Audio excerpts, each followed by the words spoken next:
जब देश की हर नब्ज पर रखी हो नजर, जब सवाल हो निर्भीक और सच हो सबसे ऊपर, तभी सुनाई देती है असली आवाज, वॉइस इंडिया। आदाब, आप देख रहे हैं वॉइस इंडिया। आज बात उन्नाव रेप कांड पीड़िता की। 2017 में हुए कुख्यात रेप कांड से तो आप सभी लोग परिचित ही होंगे। इस जघन्य अपराध के आरोपी कुलदीप सिंह सेंगर को दिल्ली हाई कोर्ट ने 23 दिसंबर 2025 को कुछ शर्तों के साथ जमानत दे दी, लेकिन वह पीड़िता के पिता की हत्या के आरोप में जेल में ही है। कोर्ट ने जमानत देते हुए उसे पीड़िता से 5 किलोमीटर के दायरे से दूर रहने, पीड़िता से किसी प्रकार का संपर्क करने और धमकी न देने एवं 51 लाख के दंड की शर्त के साथ जमानत दे दी। लेकिन इस जमानत मिलने के साथ ही जमानत का विरोध शुरू हो गया। अभी हाल फिलहाल कुछ महिला एक्टिविस्टों के साथ उन्नाव रेप पीड़िता और उसकी मां इंडिया गेट के सामने धरने पर बैठी है। यदि उन्हें इन एक्टिविस्टों का साथ ना मिला होता तो अब तक रेप का आरोपी बाहर होता और अनहोनी की आशंका बढ़ गई होती। यह तो गनीमत रही कि हमारे देश में ऐसी संवेदनशील जागरूक महिलाएं हैं जो जुल्म को ना बर्दाश्त करने की हिम्मत रखती हैं। पीड़ित के साथ धरने पर बैठी महिलाओं, जिनमें योगिता भयाना, मुमताज पटेल, इन सभी को हमारा आभार। चलिए नजर डालते हैं अब तक घटे घटनाक्रम पर। यह घटना जून 2017 की है, जब कुलदीप सेंगर ने पीड़िता को नौकरी का झांसा देकर 1 हफ्ते तक कैद करके उसका रेप किया।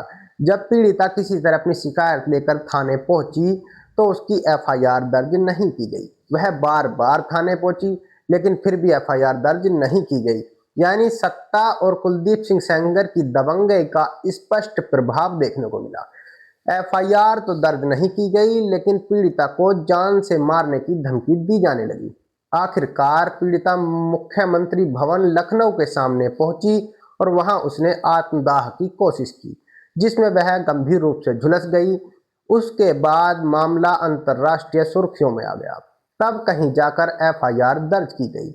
ऐसा प्रतीत हुआ जैसे यह एफआईआर लोक लाज की खातिर दर्ज की गई।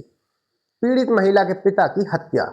इसके बाद पुलिस ने आरोपी विधायक के खिलाफ कार्यवाही करने के बजाय पीड़िता के पिता को ही गिरफ्तार कर लिया तथा उनके साथ ज्यादती की गई। 9 अप्रैल 2018 को हिरासत में उनकी मौत हो गई। यह सत्ता का ही प्रभाव समझा जाना चाहिए, अन्यथा पुलिस को चाहिए था कि वह शिकायत को गंभीरता से लेती और विधायक के खिलाफ जांच करती, लेकिन पुलिस ने ऐसा नहीं किया। इसके बाद मामले ने और तूल पकड़ लिया। भारी दबाव के बाद कुलदीप सिंह सेंगर पर रेप की एफआईआर दर्ज की गई। उसके बाद 16 अप्रैल 2018 को उसे गिरफ्तार कर लिया गया तथा भारतीय जनता पार्टी ने उसे पार्टी से निष्कासित कर दिया। सेंगर के प्रभाव के चलते केस में प्रगति न होते देख केस को सीबीआई को सौंप दिया गया। गवाहों की हत्या। 28 जुलाई 2019 को एक ट्रक ने पीड़िता के परिवार के सदस्यों से भरी गाड़ी में पीछे से टक्कर मार दी, जिसमें पीड़िता की 2 चाचियों की मौत हो गई तथा पीड़िता और पीड़िता का वकील गंभीर रूप से घायल हो गया। यह घटना हादसे से ज्यादा एक साजिश प्रतीत होती थी। बाद में जांच करने पर यह हादसा नहीं, हत्या की साजिश ही साबित हुई। इसके बाद कुलदीप सिंह सेंगर पर हत्या की धाराएं बढ़ाई गई। न्याय में कुछ प्रगति न होते देख सुप्रीम कोर्ट के दखल के बाद केस को दिल्ली ट्रांसफर करके पीड़िता को सीआरपीएफ की सुरक्षा दे दी गई। पीड़िता के पक्ष में फैसला। इसके बाद दिल्ली की एक अदालत में कुलदीप सिंह सेंगर को रेप के मामले में उम्र कैद और हत्या के मामले में 10 साल की सजा सुनाई गई। पीड़िता को मुआवजा देने का आदेश दिया तथा कुलदीप सेंगर को 25 लाख का जुर्माना भरने का दंड दिया गया। यह बात तो पिछले अतीत में घटी दुर्घटनाओं की है, लेकिन अब यह मामला दिल्ली हाई कोर्ट के कुलदीप सेंगर को जमानत देने के बाद सुर्खियों में आया। इस फैसले के खिलाफ पीड़िता ने न्याय की उम्मीद टूटने की बात की है और सुप्रीम कोर्ट पर विश्वास जताया है। अभी स्थिति यह है कि सीबीआई भारी दबाव और प्रदर्शन को देखते हुए हाईकोर्ट के फैसले के खिलाफ सुप्रीम कोर्ट जाने को तैयार हो गई है। पीड़िता के वकील भी सुप्रीम कोर्ट जाने की बात कह रहे हैं। चलिए आगे जो भी प्रगति होगी आपसे साझा की जाएगी।